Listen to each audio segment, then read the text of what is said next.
The funny thing about that whole thing, though, was, and my grandma would always sit there with her little notepad and all that. And you think, like, she's just trying to remember, like, what kind of gifts and who got her what. But what she was actually doing was writing down who got her a gift, because they did all their gifts last. And if you didn't get her something, you wouldn't get a gift. So that's why she was keeping track all those years. She is awesome.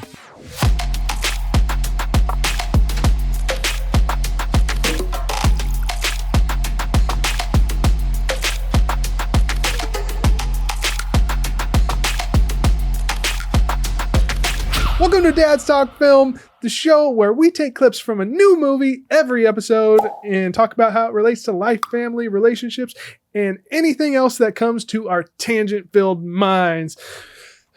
This is our special Christmas episode, and we are our second Christmas episode. Woo! Or is it our first? It depends on the order that we put these babies out. Yeah. But, yeah, so we are doing a classic here. If you can't guess it. Can you guess? Right. We're doing Christmas Vacation. Yeah. One of the amazing original National Lampoon's series that we got going on. And it's amazing. But first, before we get there, we're still doing the Ryan Reynolds thing. And I think Sean Marcus has a little something special for Ryan Reynolds this time. So take it. Well, we still don't have Ryan Reynolds on our show. I'm sorry to report. As you can see, this is how many days we've been asking him, patiently waiting for him to respond. I thought since it's Christmas, we should send him a Christmas card. So look at this little Christmas card that we made for him of the three of us. We look adorable. But Ryan, we need your mailing address, your personal mailing address to your home where we can send this card. And we will not show up and stalk you because I'm up in Seattle and Austin, he's not allowed to drive. So I mean, I might take the no promises. Give us your address so we can send you this card. No P.O. Box, actual address. I want you to take a picture of the address on your house as well. Yeah, just to stand confirm. In front of the house with your street sign. So, yeah, come on our show. So this is one of Sean Marcus's favorite Christmas movies. He was pushing for it. And I was like, man, it's been a long time since I've seen this movie. It's been, probably since I was a kid. And I always remember it being an awesome Christmas movie. So I'm going to let Sean Marcus explain it because it's his movie. So yeah, I don't know how you can go more than a year without seeing Christmas Vacation because we watch it every single Christmas and we'll probably watch it a couple times at Christmas because it is so quotable, it is so funny, and it is so relatable in every way when it comes to Christmas with family. I mean, if you haven't seen it, you got the Griswolds, classic screw up dad and embarrassed kids and, the typical mom. So they're spending Christmas with both sides of the families. The in-laws are coming and, you got Uncle Eddie coming, which Austin is Uncle Eddie, if you haven't noticed. And I am Clark. Uncle Eddie or is it Cousin Eddie? I think it's Cousin Eddie. Cousin Eddie. Yeah. Sorry. Cousin Eddie. Right. Well, it's uncle to the kids. Yeah. So it's one of them. Yeah. And I'm Clark up in the attic when he's shivering in the cold. This is actually what I wore last Christmas, opening up presents. Both funny and classic scenes that we're both wearing. So, yeah. So, but yeah, this movie is hysterical. Everyone needs to watch it. And you need to comment about what your favorite quote of the movie is because there's so many. So now that you've watched it again for the first time in a decade or so, is it more your favorite or is it more your favorite or more your favorite? Actually, man, it was a lot. I remember I never had like a bad taste in my mouth from this movie. I always liked it when I was a kid. And I think coming back to it when I rented it, I looked at it and it said slapstick comedy, and I was like, man, I don't really like a lot of slapstick comedy. But I remembered liking it. I think there's a cool balance that they have with the slapstick side of the comedy and being like relatable. Yeah. It doesn't go, I think, as crazy as what was that Like other Airplane or something like that. The Jerk. So, that's straight slapstick. This, yeah. like you said, it's got a good balance of stupid slapstick, still be relatable. Yeah, so I think I psyched myself out a little bit. I was like, oh no, I'm like judgy on it. But then, man, they have a cool balance with it. It feels good and it's just funny. Even the slapstick stuff is just like on point to me. So I don't have anything bad to say about the movie at all. Like, and that's why we're doing it anyway. So, but I think it needs to be on my rotation for epic Christmas movies. Well, cheers to you to having a change of heart. I love it, man. Taking I don't have our eggnog, costumes so to the next level. I'm drinking lemonade. Yeah, hold on. Let me get my hose. No, I didn't have that. Fall. Probably have to bleep that stuff out, but you know, it's good. When we were watching this, Stacy put it on last night because she knows we were doing it, and I told you that I don't even need to see it, but she's like, well, I kind of want to watch it now. And then as we're watching it, she's like, how many times don't we quote this? Like daily, almost. We will quote something from that movie. Like, is it, I don't know, Margot? You know, is it full? Is it, I mean, there's so many quotes. Yeah, it's just super classic, super fun and all that. And two, like one of the first things that stood out to me, and I really enjoy this, and I used to judge a movie like if it's going to be good right away is based on its title credit sequence. Movies just don't do that a whole lot anymore. We just dive straight into the movie.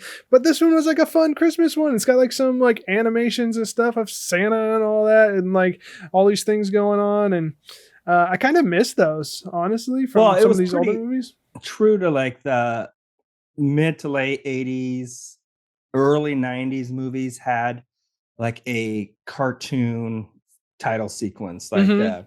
But yeah, that's one of the first things I noticed, because I'd always judge a movie on their title sequence, because I feel like the amount of time you put into that means you cared about your movie and you're trying to really push it.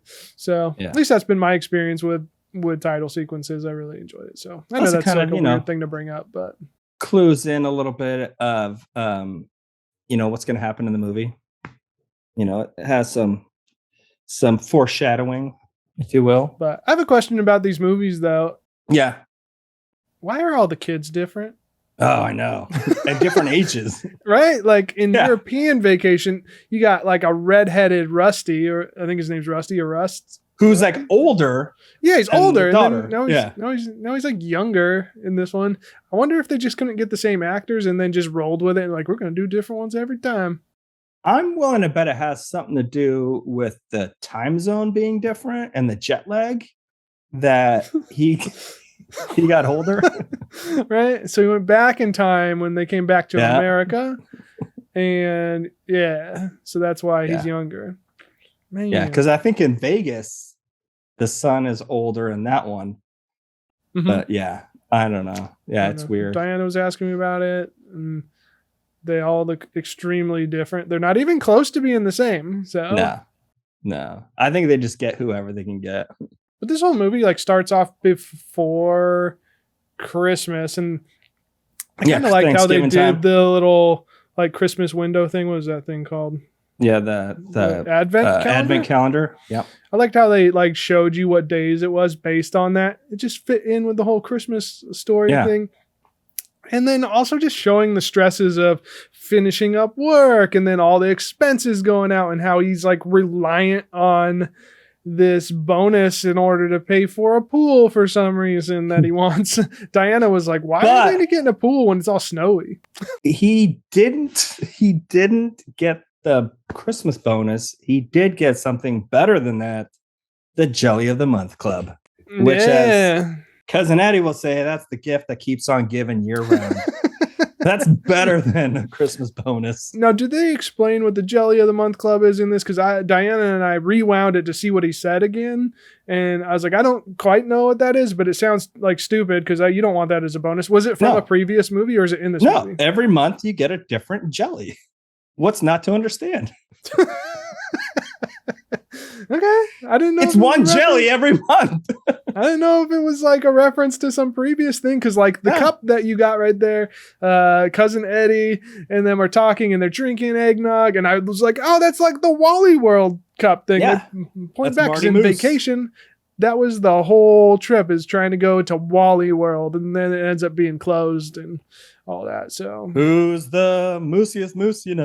Marty Moose. Yep. Yeah, you do love these movies because you know all the quotes and the songs. I'm like, I don't remember a lot of it. So back when you were a kid, did your family have immediate family come in for holidays and stuff? Or did you guys go to family? Yeah. Every Christmas Eve, we would go to my grandma's house on my mom's side. Let's see, you got my mom, my dad, you got her brothers and 2 sisters, and then all their family, and then all of their kids that start coming in. It started getting crazy because like my mom's sister just starts popping out kids like crazy. She had 3 kids, and then when those kids got older, they started busting out like 3 and 2 kids at the same time. Yeah, and they're like, man, this is getting expensive.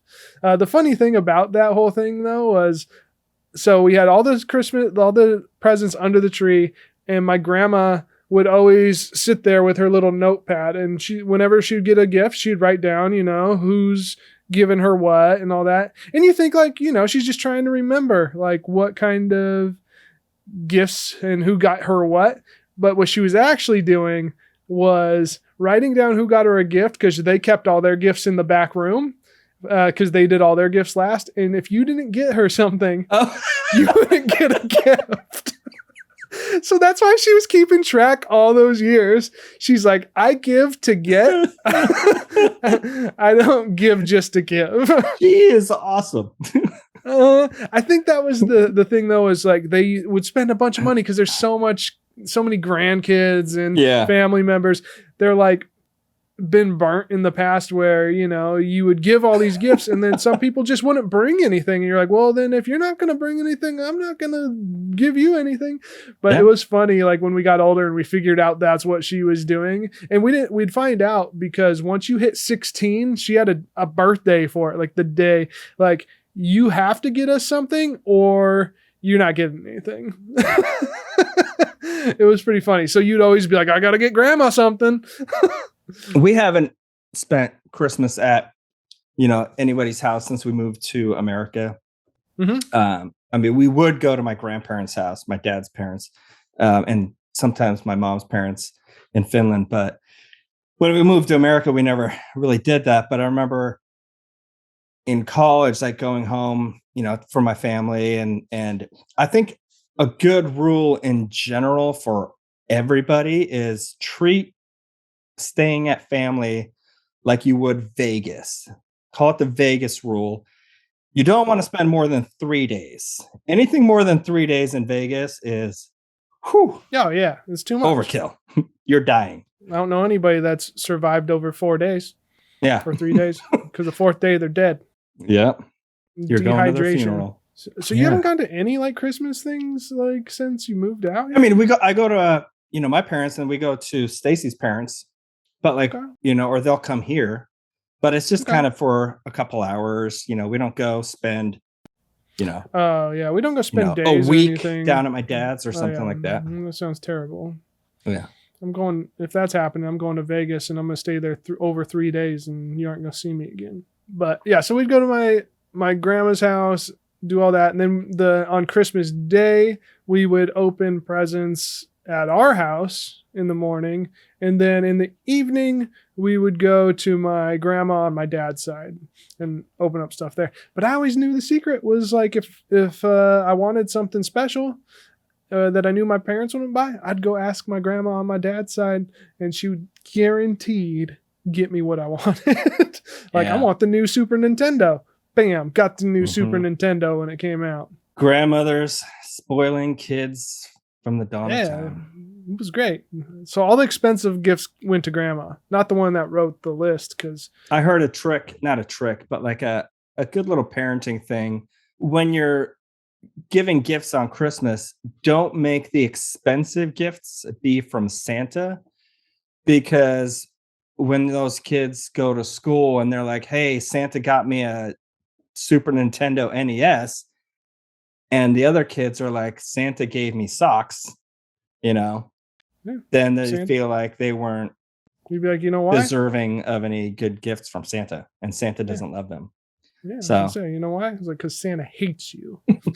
yeah, right? Because it's something you did. You're lucky you didn't get coal. Yeah. Yeah. Yeah. So you're lucky you got those socks. The only reason he got those socks is so he can fill them with coal to beat you to death. You're lucky Santa's busy on that night. Man, my mind goes to weird places when we do the show sometimes. Beating kids and laughing at their misfortune. We But discussed that in the grown-ups episode. So fun fact, though. Fun fact! Did you know that this movie was Fast and the Furious before Fast and the Furious? Oh. Are you talking about the opening? Yeah, the scene semi truck. Yeah, it's not really a fun fact, but when I watched it, I was like, I'm writing that down. I was like, they went under the semi, and that's what they do in Fast and the Furious. I was like, when Fast and the Furious came out, that was like the coolest thing ever.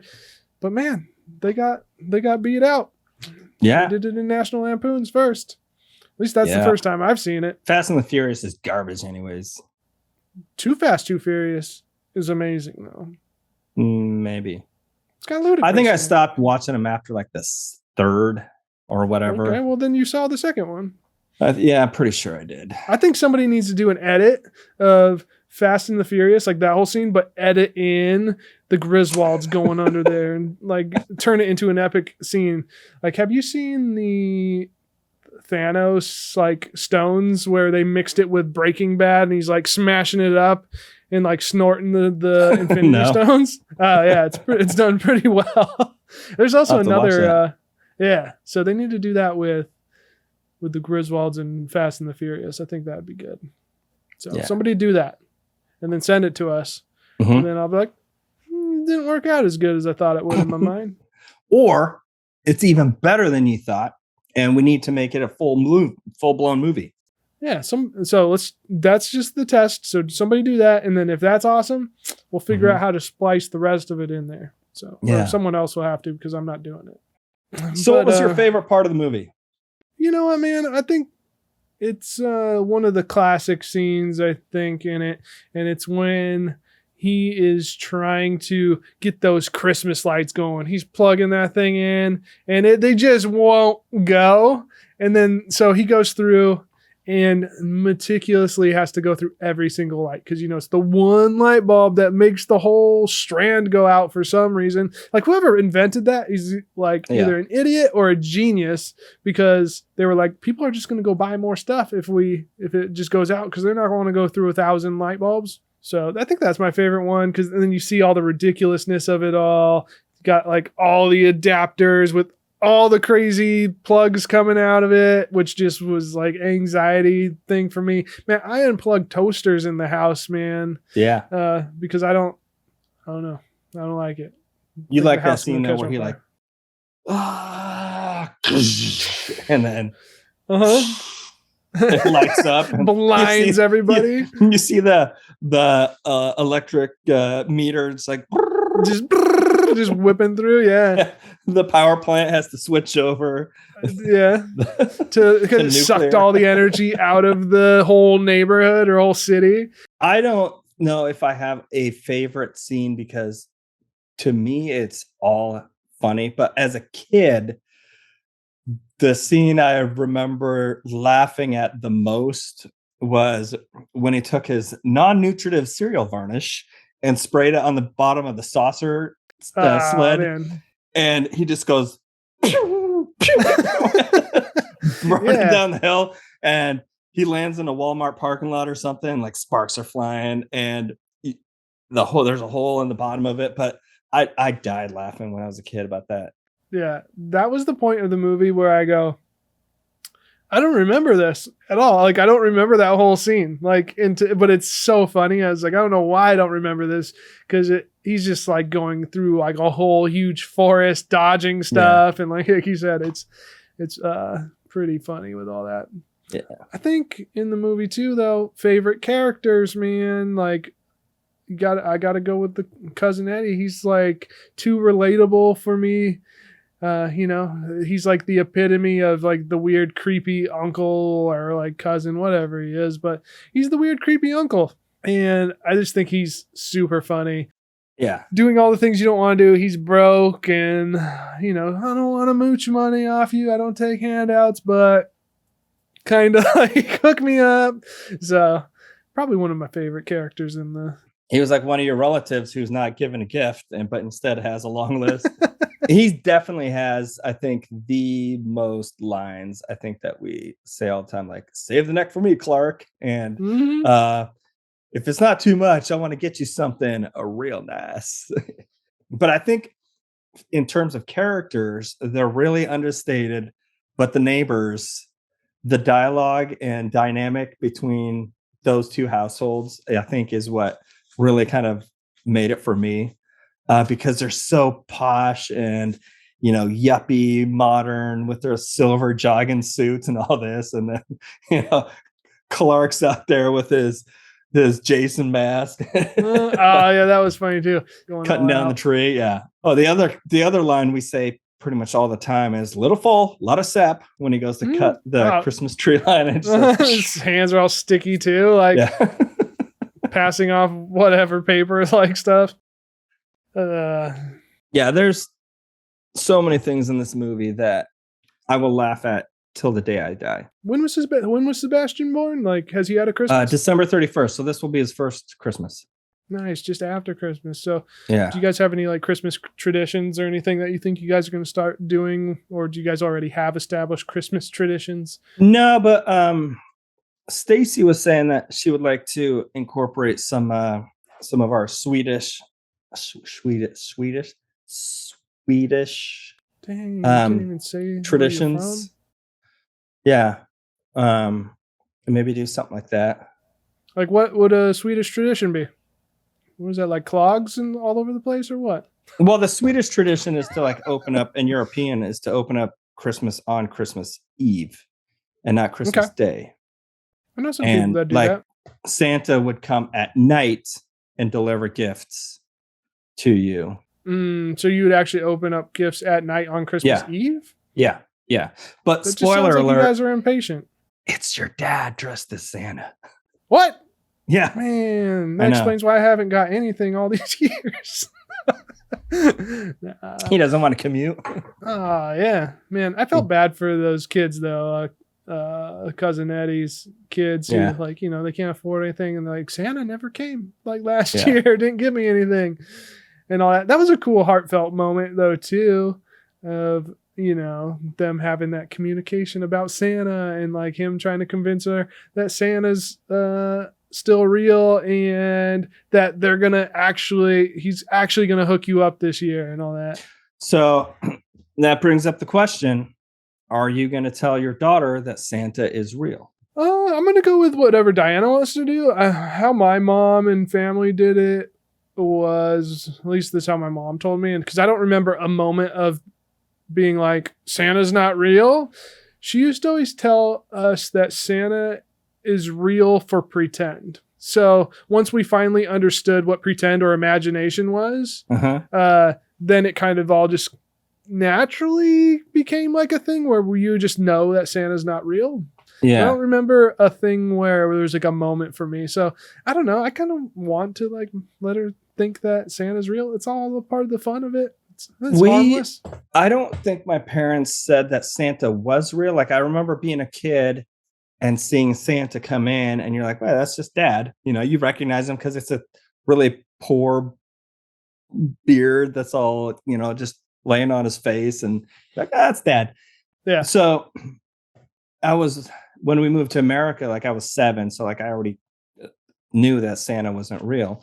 Stacy, had Nicholas and Lucas, they believed in Santa. And I think, kind of let Sebastian believe in Santa if he wants to. But, you know, if he asks like straight up, you know, when he's a little older, I don't want to lie. But yeah, maybe saying Santa's real for pretend or whatever. It's a good explanation. It'll be fun to, you know, when Sebastian's old enough to just kind of like, you know, feel that joy of Christmas. Yeah. Diana was mentioning when we were watching the movie that, oh, we're going to have to take Aurora up to see the snow somewhere at some point. I'm like, yeah, totally. I kind of miss having seasons and being in the snow.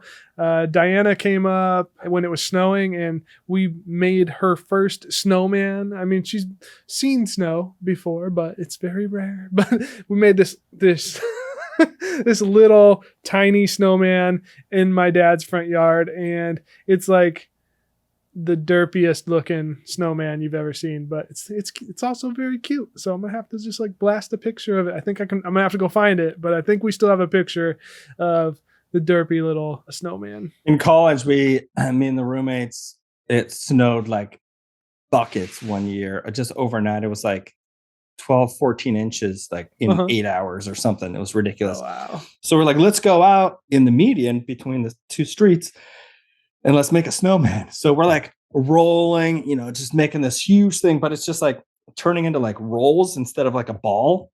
Oh, yeah. So we like flopped it over. We're like, man, that's just like not really shaping up. So we had a couple of them stacked up, and all of a sudden I'm like, let's make this really inappropriate. So we made a giant snow peen. Do you have a picture of that? I probably do somewhere. But it's like an 8 foot tall one with balls. We'll just find a picture online then of one, because someone else has had to do that. Yeah. My dad likes making inappropriate snowmen all the time. He always makes like snow women with big old jugs on. Yeah. And puts them like right in the front yard. It's pretty funny. So no shame there. But yeah, I'm excited to get Aurora out into the snow and kind of experience that. So we'll have to probably travel up that way. Yeah, you guys should come up. I'll make sure that it's snowy. I'm just saying, I'll find a way to make it snow. If I want to bring my daughter around that, like... So you're like, we can only see him on Zoom. That's it. Yeah, we don't go see him in person. Yeah. So hopefully now you decide to watch this every Christmas and make that part of your tradition. I mean, I feel like I need to. I feel like it's better than a lot of the other Christmas movies that I normally watch. There's a lot of great Christmas movies, but this one, saw it all the way through, even with the slapstick humor and all that. It's a nice balance of everything. And so let me ask you this. How many points on Marty Moose's antlers would this movie be? I'm going to go with some massive, like, Bullwinkle moose antlers. They're going to be out here, and I'm going to have like 10 of them. 10 points? 5 on each side. For me, I'm going 10 on each side. Woo! It's going to suck to Photoshop all that, but we're going 10 all the way. This is as good as it gets in terms of a holiday movie, I think. Yeah. Well, so yeah. That's it for this episode. Hit up all the social media things, Instagram, Facebook, whatever. Just search up Dad's Talk Film. We got Patreon. We got a Venmo. And if you're listening on audio podcast, check us out on YouTube, because you see all the little things we pop up and Photoshop and do silly stuff. Or the other way around. If you're watching it here and you're like, man, these episodes are really long and it's hard for me to sit there for the whole thing, pop up on the Spotify or iTunes and while you're driving in your car so you can finish it off if you need to. But we know you like seeing all the pop-ups and fun stuff. Yeah. But we also understand that you got a life and have to go. So that's why we got it on there too. So also, we just don't want you to have any excuses. So when you say, I don't know, I didn't get a chance to watch it, I'm like, what's your excuse? But anyways, that's it for this. So Merry Christmas, guys. And Jinx. we'll see you on the next one. Peace. See you guys.